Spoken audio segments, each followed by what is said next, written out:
प्यारे बच्चों, कैसे आप सभी। आशा करता हूँ सारे बच्चे फिट होंगे और मजे से अपनी तैयारी कर रहे होंगे। टेंशन लेकर के तैयारी नहीं करना है बोर्ड एग्जाम का। जितना टेंशन लोगे उतने ही तुम चीज़ों को भूलते चले जाओगे। इसलिए रिलैक्स हो जाओ। मेडिटेशन करना चाहो तो 10 मिनट का मेडिटेशन सुबह कर लो, उससे दिमाग रिलैक्स रहेगा और तुम आराम से चीज़ों को सीख पाओगे।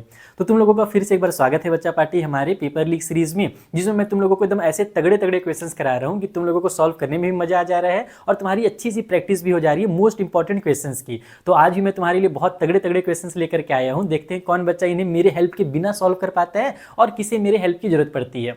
कोई दिक्कत नहीं, जरूरत पड़ेगी तो सीख लेना, नहीं तो खुद से ट्राई करना। तो शुरू करते हैं बच्चों। चलिए पहले क्वेश्चन के पास, जो कि सबसे ज्यादा मजेदार क्वेश्चन है इस वाले वीडियो का।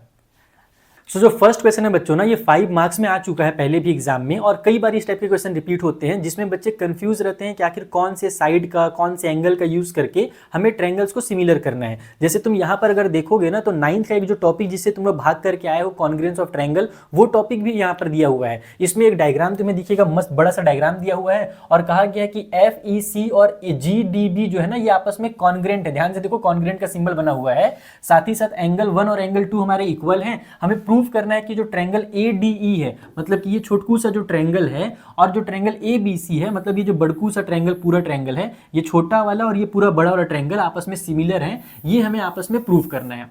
कैसे प्रूव करें? सबसे पहला चीज तो तुम लोगों को ये समझ में आ गया, 1 और 2 इक्वल है। चलो कुछ ना कुछ उससे काम निकलेगा ही। साथ ही साथ तुम्हें ये भी पता है कि एंगल A तो दोनों में कॉमन एंगल है। तो एक चीज तो सबके माइंड में क्लियर हो गया होगा कि हम यहाँ पर एंगल A को जरूर यूज करेंगे, क्योंकि हमारा एंगल A दोनों में कॉमन है, छोटे वाले ट्रायंगल में भी बड़े वाले ट्रायंगल में भी।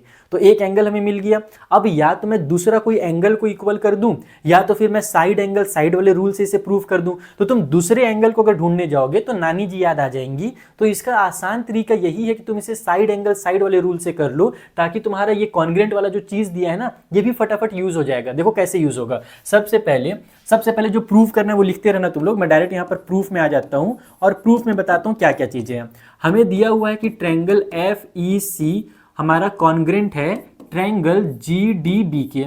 अगर ये दोनों ट्रायंगल बेटा कॉन्ग्रुएंट है, अगर ये दोनों ट्रायंगल कॉन्ग्रुएंट है, देखो कहाँ पर बना है ना, FEC बोले तो ये वाला ट्रायंगल जो भी मैंने ऐसे येलो कलर से मार्क किया ना रफली, ये ट्रायंगल है हमारा पहला वाला। और दूसरा जो GDB ट्रायंगल है ये वाला है। देखो ये ऐसे इधर जा रहा है, ऐसे आ रहा है, ऐसे आ रहा है, ठीक है। तो ये दोनों हमारे ट्रायंगल कॉन्ग्रुएंट हैं, एक येलो वाला एक रेड वाला। तुम्हें पता है कि जब कॉन्ग्रुएंट ट्रायंगल होते हैं तो उनके CPCT से करस्पॉन्डिंग पार्ट इक्वल हो जाते हैं, यानी कि उनके एंगल्स भी इक्वल होते हैं और उनके साइड्स भी इक्वल होते हैं करस्पॉन्डिंग वाले। तो यहाँ पर तुम देखोगे तो ये जो BD वाला साइड है और ये जो CE वाला साइड है, ये इक्वल हो जाएगा।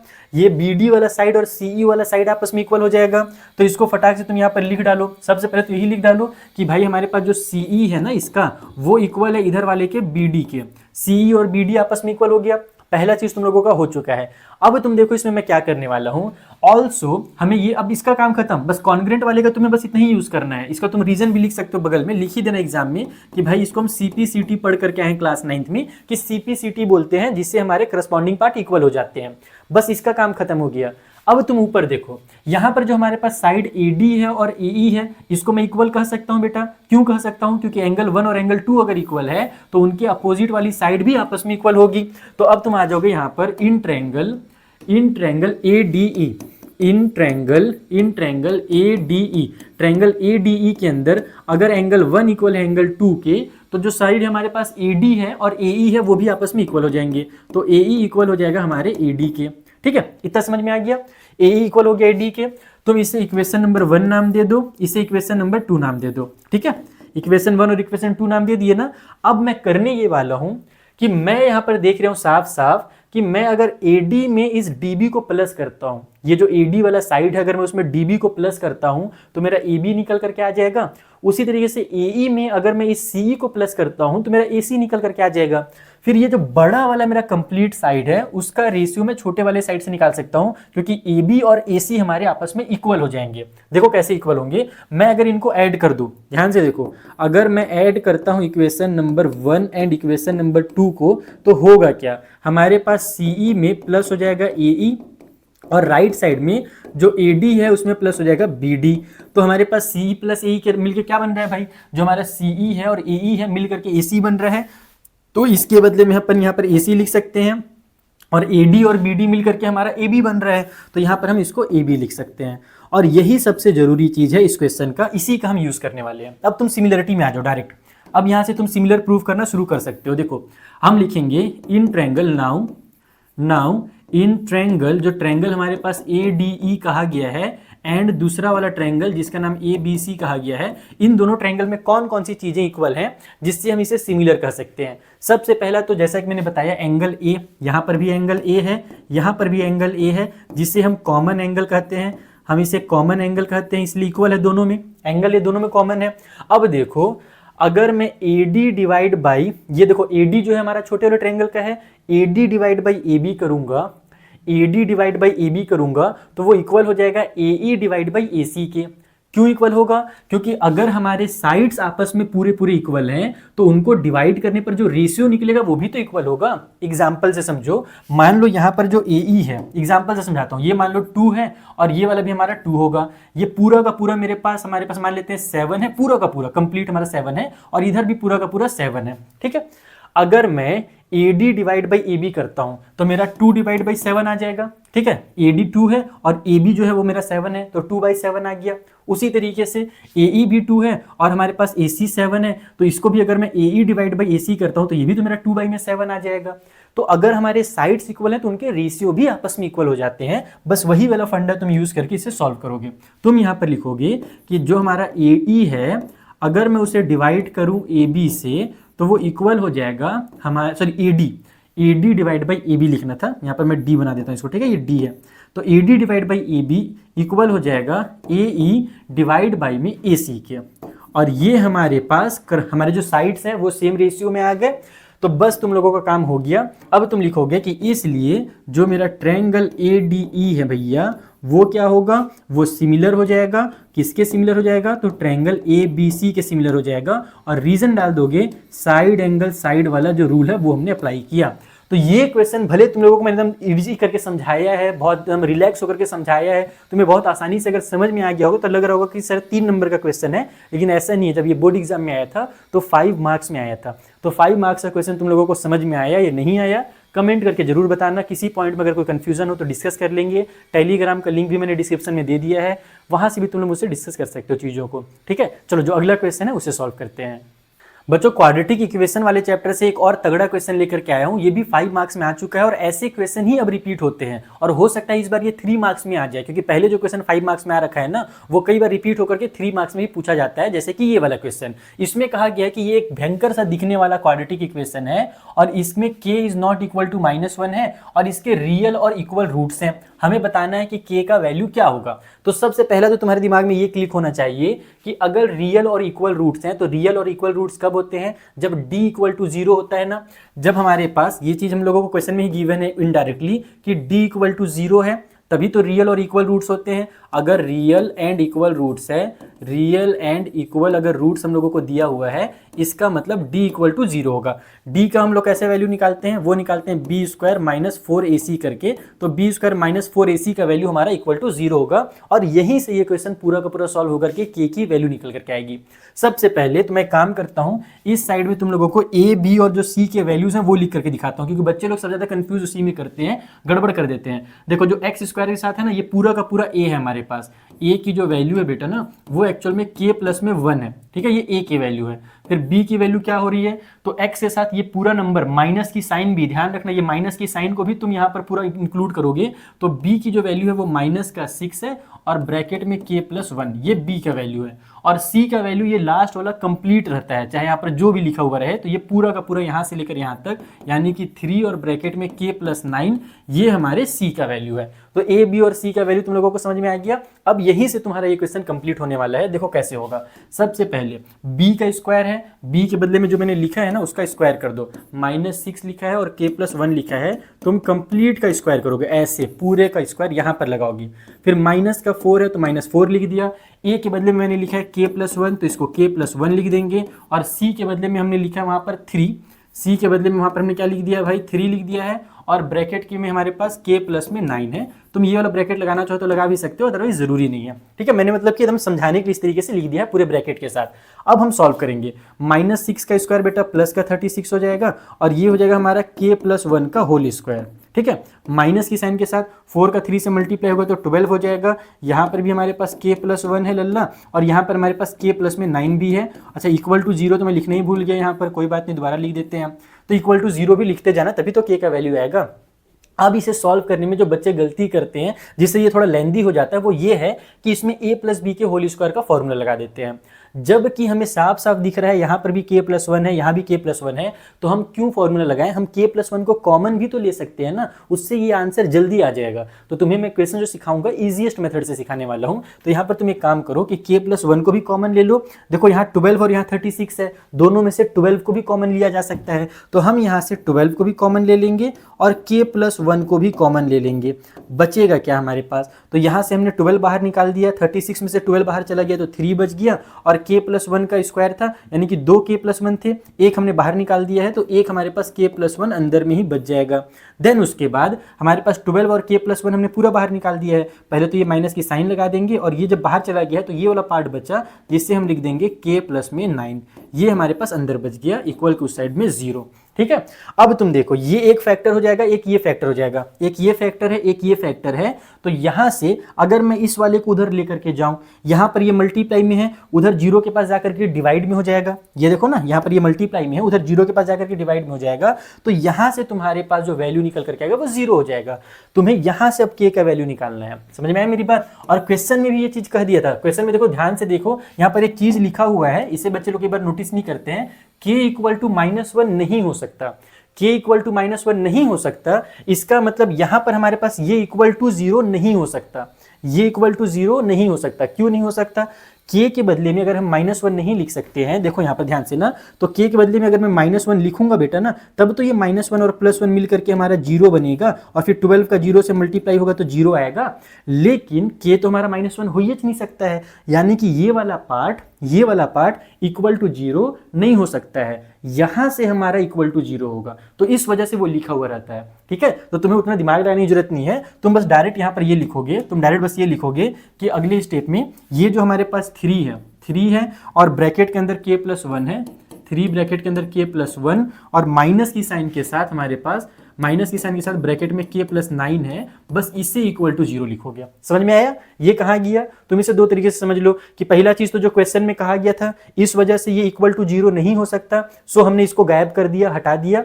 दूसरा तुम ऐसे भी समझ सकते हो कि ये यहाँ मल्टीप्लाई में था, उधर गया डिवाइड में हो गया, खेल खत्म हो गया। ठीक है, तो अब इसे सॉल्व करेंगे तो ये बन जाएगा 3k + में 3 माइनस का k हो गया, और ये माइनस का 9 इक्वल को साइड में 0, 3k में से 1k माइनस होगा तो 2k आ जाएगा। ये दोनों सॉल्व होकर के माइनस का 6 बना लेंगे, इक्वल टू 0 आ गया, तो 2k इक्वल टू प्लस वाला 6 आ गया, and finally k equal to 3 आ जाएगा। 2 उधर जाकर के डिवाइड में आ जाएगा 6k, तो k का वैल्यू हमारा प्लस वाला 3 होगा। और इस तरीके से तुम इस क्वेश्चन को बहुत आराम से सॉल्व कर सकते हो। ठीक है, कुछ नया सीखने को मिला हो तो कमेंट करके जरूर बताना, और अगर समझ में ना आया हो तो भी बताना। बाकी हमारी जो रेगुलर लाइव क्लासेस हो रही है ना 10th टाइटन्स पे, तो अगर तुम लाइव क्लासेस के थ्रू अपने चीज़ों को डिस्कस करना चाहते हो, सीखना चाहते हो, तो वहाँ पर कंप्लीट मैथ हम लोग करा रहे हैं, 3 टीचर्स मिल करके, मैं, अभिनय सर, मनदीप सर जो ग्रीन बोर्ड में तुम लोगों को पढ़ाते हैं, ग्रीन बोर्ड वाले सर, तो तीनों का हमारा मैथ्स का क्लास हो रहा है, लाइव क्लास, बहुत लंबे लंबे क्लासेस हो रहे हैं, जिसमें तुम लोगों को डिटेल में सारी चीज़ें सिखाई जा रही है। तो वो क्लासेस भी तुम ज्वाइन कर लेना 10th टाइटन्स वाले चैनल पे। ठीक है, चलो, तो ये क्वेश्चन हो गया। अब हम लोग बढ़ते हैं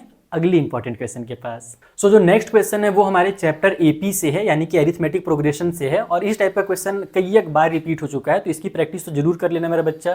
क्वेश्चन में कहा गया है कि if the sum of the first 14 terms of A P is इतना and the first term is 10, then find the 20th term and the nth term. आपको 20th टर्म भी निकालना है और nth टर्म भी निकालना है, और दोनों निकालने के लिए हमारे पास a का वैल्यू होना चाहिए जो कि क्वेश्चन में दिया हुआ है, और साथ ही साथ d का वैल्यू होना चाहिए जो क्वेश्चन में नहीं दिया है, जो हम फाइंड करेंगे। कैसे फाइंड करेंगे? हमसे कहा गया फर्स्ट 14 टर्म का जो सम है ना वो इतना है, यानी कि S14 का वैल्यू दिया है बेटा, S14 का वैल्यू दिया हुआ है हम लोगों को, कितना दिया हुआ है? तो वो दिया हुआ है 1050। ठीक है, हम S14 कैसे निकालते हैं? सम का फॉर्मूला याद है?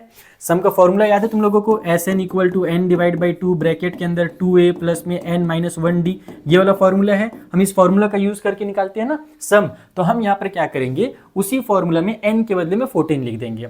तो यहाँ पर ब्रैकेट में मैं लिख रहा हूँ, ब्रैकेट बोले तो ऐसे 14 / 2 कर रहा हूँ। 14 / 2 कहाँ से आया? ये n / 2 के बदले में आया। फिर ब्रैकेट के अंदर हमारा 2a होता है, तो 2 × 10 हो जाएगा, क्योंकि a का वैल्यू देखो यहाँ पर क्वेश्चन में बोला गया है, फर्स्ट टर्म जो है वो 10 है, यानी a का वैल्यू 10 है। प्लस की साइन n-1 होता है तो हमारे पास 14-1 हो जाएगा और मल्टीप्लाई बाय में d आ जाएगा जिसकी वैल्यू नहीं दी गई है, और ये सभी इक्वल है हमारे 1050 के according to question. S14 equal to इतना है, यानी कि S14 का जो सम वाला फॉर्मूला होगा वो इतना हो जाएगा। क्लियर? सबसे पहले तो चीज़ों को कट करो, ये कट होकर के 7 बन जाएगा, यहाँ पर हमारे पास ये 20 हो जा रहा है और ये सब्ट्रैक्ट होकर के 13 और d से मल्टीप्लाई होकर के 13d बन जा रहा है। इक्वल की उस साइड में 1050 है, 7 को ट्रांसफर कर दो, यहाँ पर तुम्हारा 20 प्लस में 13d हो जाएगा और इक्वल की उस साइड में 1050 डिवाइड बाई में 7 आ जाएगा। 7 के टेबल से देखो कैंसिल हो रहा है, 7 1 जा 7, 3 आगे गया तो 7 5 जा 35 और ये 0 बन गया, यानी 150 आ गया। अब 20 को भी उधर ट्रांसफर कर देता हूँ तो ये हो जाएगा 13d, इक्वल की उस साइड में 150 पहले से है, ये 20 उधर जाकर के माइनस का 20 हो जाएगा, तो फाइनली हमारा 13d इक्वल हो जाएगा 130 के, तो d की वैल्यू यहाँ से निकल जाएगी 130 डिवाइड बाई में 13 और कट करने पर आ जाएगा हमारा यहाँ पर से 10। तो d का वैल्यू कितना निकल करके आ गया, d का वैल्यू 10 निकल करके आ गया। और जब d का वैल्यू मिल गया है तो हम आगे के क्वेश्चन को बहुत आराम से सॉल्व कर सकते हैं। तो ये है इस क्वेश्चन का कॉन्सेप्ट, यही मेन चीज है, यही मेन चीज है। अगर ये तुमने बना लिया तो आगे तो आराम से बन जाएगा। हमसे 20th टर्म बोला गया था फाइंड करने के लिए, यानी कि a20 की वैल्यू निकालनी है जो कि a प्लस में 19d करके निकलेगा। a प्लस n-1d वाला फॉर्मूला लगाओगे तो a प्लस 19d बन जाएगा, वो n के बदले में 20 लिखोगे, 20 में से 1 माइनस जैसे यहाँ पर हुआ ना, 14 में से 1 वैसे ही होगा तो 19d आ जाएगा। तो ये हमको निकालना है। तो a का वैल्यू 10 है, प्लस की साइन के साथ 19 और d का वैल्यू भी हमने 10 निकाल लिया है। यहाँ पर d का वैल्यू देखो 10 निकल गया है, तो ये हो जाएगा हमारा 10 प्लस में 190, यानी कि जो 20th टर्म है वो हो जाएगा 200। तो इस तरीके से तुम इस क्वेश्चन को बहुत आराम से सॉल्व कर सकते हो। ठीक है, एक ये हो गया। और अगले पार्ट में हमसे क्या कहा गया था, नेक्स्ट पार्ट में हमसे कहा गया था nth टर्म निकालिए। nth टर्म का मतलब बेटा an की वैल्यू निकालनी है इस वाले फॉर्मूला से। ये जो हमारा फॉर्मूला होता है ना, इस फॉर्मूला से इनको nth टर्म निकालना है। nth टर्म का मतलब कि n के बदले में कुछ पुट नहीं करना है, बस a और d का वैल्यू पुट करना है और n का कोई वैल्यू नहीं निकलना है।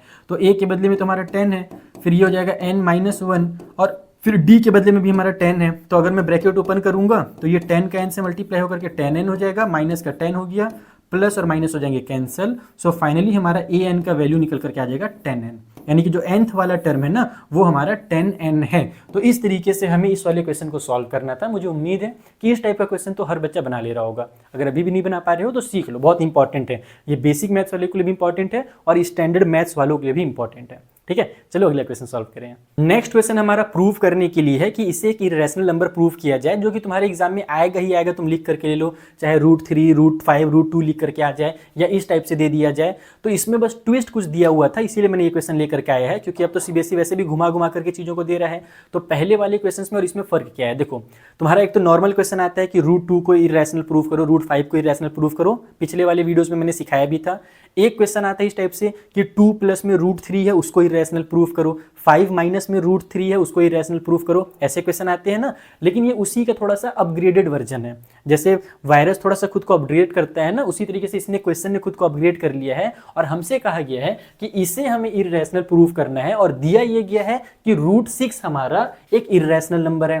तो इसमें बच्चे लोग थोड़ा सा कंफ्यूज हो गए थे जब ये क्वेश्चन बोर्ड एग्जाम में आया था, तो डर गए थे कि आखिर यार ये थोड़ा नया टाइप का दे दिया है, ऐसा क्वेश्चन तुमने अभी तक सीख भी नहीं किया। तो चलो इसको कैसे करना है वो सिखा देता हूँ। बस शुरू का स्टेप समझ में आ जाएगा तो बाकी बाद वाला सेम टू सेम है। शुरू में तुम्हें करना ये है ना कि इसे √6 में कन्वर्ट करना है। अब कैसे कन्वर्ट करना है, देखो सिंप्लीफाई करना है। हमें जो गिवन है, हमें गिवन है भाई √2 प्लस में √3 का होल स्क्वायर दिया हुआ है। a प्लस बी के होल स्क्वायर का फॉर्मूला लगा सकते हैं क्या? यस सर लगा सकते हैं। तो फॉर्मूला लगा दो, a का स्क्वायर हो जाएगा, प्लस में हमारे पास b का स्क्वायर हो जाएगा और फिर प्लस की साइन के साथ 2ab हो जाएगा, यानी 2 मल्टीप्लाई √2 मल्टीप्लाई बाई में √3। तो ये बन गया तुम्हारा √2 का स्क्वायर 4 बोल रहा हूँ 2, उसके बाद √3 का स्क्वायर 3 और यहाँ पर अगर तुम ध्यान से देखो तो इन दोनों का मल्टीप्लाई होकर के √6 आ जाएगा। तो इसको हम 2 रूट में 6 लिख देंगे और फाइनली हमारे पास ये बन जाएगा 5 प्लस में 2 रूट में 6। तो हमें एक्चुअल में इसे ही इरेशनल प्रूफ करना है। जो पहले क्वेश्चंस आते थे उसमें ये किया जाता था पुराने टाइम पे कि यही चीज डायरेक्टली लिख दिया रहता था, जैसे तुम्हारे एनसीईआरटी के बुक में भी लिखा हुआ होगा 5 + 2√6 को इरेशनल प्रूफ कीजिए। लेकिन यही इसका अपग्रेडेड वर्जन है कि पहले इसे थोड़ा सा सॉल्व करो और फिर ये वाला पार्ट निकाल करके लाओ। और इसके आगे तुम्हें पता ही है कि जो कॉन्ट्राडिक्शन मेथड होता है ना, खुद को गलत साबित करने वाला मेथड, उस मेथड से हम इसे सॉल्व करेंगे। कैसे सॉल्व करेंगे और समझते हैं। तो बस हम लोग यहाँ पर लिखेंगे कि लेट हमारे पास, रुझाओ दूसरा पेन ले लेता हूँ, सबसे पहले जो लेट करके लिखना है अपने को वो ये है कि 5 प्लस में 2√6 इज अ रैशनल नंबर। ये हमारा एक रैशनल नंबर है। अगर ये एक रैशनल नंबर है तो हम इसको ऐसे लिख सकते हैं 5 प्लस में 2√6 इक्वल टू हमारे a डिवाइड बाई बी के होगा, या p डिवाइड बाई क्यू के भी लिख सकते हो। रैशनल नंबर है तो हम उसको p बाई क्यू के फॉर्म में लिख सकते हैं। बस जो तुम लोग पहले सीखे वही काम करने का, चीज़ों को ट्रांसफर करने का। सबसे पहले अगर मैं 5 को उधर ट्रांसफर कर दूं तो ये 2√6 इधर रहेगा, उधर a divide by B minus में 5 हो जाएगा। इसको थोड़ा मल्टीप्लाई कर लो तो ये 2√6 इक्वल टू हो जाएगा हमारा a माइनस में 5b और डिवाइड बाई में b आ जाएगा। इसका एलसीएम ले लो, b डिनोमिनेटर में हो जाएगा, फिर b का 5 से मल्टीप्लाई होकर के माइनस का 5b बन जाएगा। शॉर्टकट तरीका यही है कि तुम डायरेक्ट इसका इससे मल्टीप्लाई करो, ऊपर में माइनस की साइन है तो माइनस लगा दो, और कुछ नहीं करने का, बस डिनोमिनेटर को उतार देने का।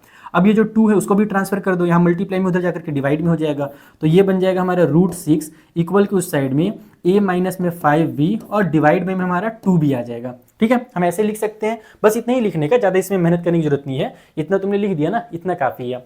अब तुम इसमें ये लिखोगे कि भाई हमारे पास ये जो पार्ट है ये हमारा रैशनल है। हम इसको ऐसे लिखेंगे अगले स्टेप में कि a माइनस में 5b डिवाइड बाई में 2b इज अ रैशनल। ये हमारा एक रैशनल नंबर है। ठीक है, इज रैशनल भी लिख सकते हो। इसलिए जो √6 होगा वो भी एक रैशनल हो जाएगा। Is also a rational number. तो अब यहाँ पर हो ये रहा है कि अगर ये रैशनल है राइट वाला पार्ट, तो लेफ्ट वाला पार्ट भी रैशनल हो जा रहा है। जबकि हम क्या जानते हैं कि √6 तो इररैशनल है। क्वेश्चन में बोला गया है कि √6 एन इररैशनल नंबर, तो इसमें लिख दो ना। बस यहाँ पर यही लिखना है कि बट √6 इज एन इररैशनल। ये एक इररैशनल नंबर है। तो भैया हमारा यहाँ पर कॉन्ट्राडिक्शन हो गया। तो यही चीज लिखने का कि this contradiction arises because of our wrong assumption. ठीक है, because of our wrong assumption. इसका मतलब ये हुआ कि हमारे पास हेंस रूट नहीं, ये वाला part 5 plus 2√6 is an irrational. ठीक है, ये एक इररैशनल नंबर होगा। और अगर तुम्हारे पास टाइम बचा है तो तुम आगे में लास्ट में ये भी लाइन लिख सकते हो कि ये वाला जो नंबर है ये भी इररैशनल होगा। तो ये 5 प्लस 2√6 आया कहाँ से था? ये इसी को तो सिंप्लीफाई करके आया था ना। तो अब तुम इसको भी लिखोगे तो भी चल जाएगा काम। अगर तुम चाहो, टाइम बचा हुआ है, मक्खी मारने से अच्छा है कि उसको भी लिख देना। तो ये है इस तरीका इस क्वेश्चन को सॉल्व करने का। ठीक है, चलो, मुझे उम्मीद है तुम लोगों को ये वाले क्लास में भी जितने भी क्वेश्चन मैंने कराए सारे क्वेश्चन अच्छे समझ में आ गया। पहले तुमने खुद से प्रैक्टिस किया होगा, उसके बाद मेरे वीडियो को देख करके आगे सॉल्व किया होगा। चीटिंग नहीं करने का, ऐसा नहीं करने का कि पहले मेरा पूरा देख करके सीख लो फिर प्रैक्टिस करो, वैसे नहीं, पहले खुद से ट्राई करो, क्योंकि अब तुम्हारे फाइनल एग्जाम आ रहे हैं। ठीक है, आगे भी इसी टाइप के मैं वीडियोस बनाते रहूंगा जिससे तुम्हारी हेल्प होगी। छोटी वीडियोस रहेंगी, कम क्वेश्चंस रहेंगे, लेकिन तगड़े क्वेश्चंस रहेंगे। ठीक है, तो मिलते हैं बच्चों नेक्स्ट वीडियो में। तब तक के लिए थैंक यू फॉर वॉचिंग।